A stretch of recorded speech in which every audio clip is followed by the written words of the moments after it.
সিরিয়ার পালমিরায় অতর্কিত এক ইসরায়েলি হামলায় ইরানের হয়ে যুদ্ধ করা অন্তত ৭১ জন সেনা নিহত হয়েছেন।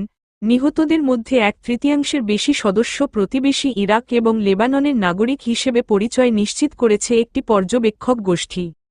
Syrian observatory for human rights জানিয়েছে, বুধবার সংঘটিত ওই হামলায় নিহতদের মধ্যে ইরানপন্থী সিরিয়ান গোষ্ঠীর ৪৫ জন যোদ্ধা ছিলেন, বাকি ২৬ জন ছিলেন বিদেশি। বিদেশিদের বেশিরভাগই ইরাকি আল নুজাবা আন্দোলনের এবং ৪ জন লেবাননের হিজবুল্লাহ সশস্ত্র গোষ্ঠীর সদস্য। আল আরাবিয়া জানিয়েছে, ইসরায়েলের হামলায় প্রাচীন ধ্বংসাবশেষের জন্য বিখ্যাত পালমিরা শহরের ৩টি স্থানকে লক্ষ্যবস্তু করা হয়েছিল। এর মধ্যে একটি হামলা আল নুজাবা এবং হিজবুল্লাহর নেতাদের সঙ্গে ইরানপন্থী গ্রুপগুলোর বৈঠকে আঘাত করেছিল।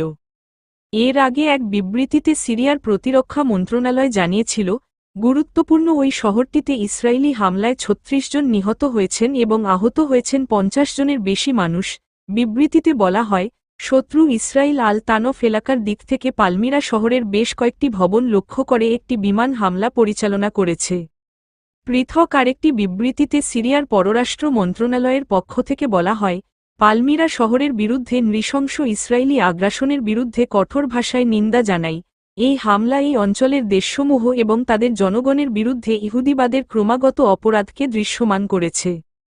সিরিয়ায় কোনো হামলা চালালে ইসরায়েল সাধারণত খুব কমই এই বিষয়ে মন্তব্য করে, তবে ইসরায়েলি কর্তৃপক্ষ অনেক আগে থেকেই সতর্ক করে আসছে, সিরিয়ার মাটিতে তারা ইরানের উপস্থিতি বাড়তে দেবে না। ইসরায়েলি হামলার শিকার পালমিরা ইউনেস্কো স্বীকৃত বিশ্ব ঐতিহ্যের একটি স্থান।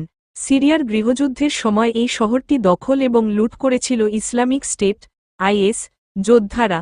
সিরিয়ার পুরাকীর্তি ও জাদুঘরের মহাপরিচালক নাজির আওয়াদ এএফপিকে বলেছেন, সর্বশেষ হামলায় শহরের মন্দিরগুলোর প্রত্যক্ষ কোনো ক্ষতি হয়নি, তবে ক্ষতির বিষয়টি নিশ্চিত হওয়ার জন্য শহরটিতে একটি জরিপ পরিচালনা করা উচিত বলে মনে করেন তিনি।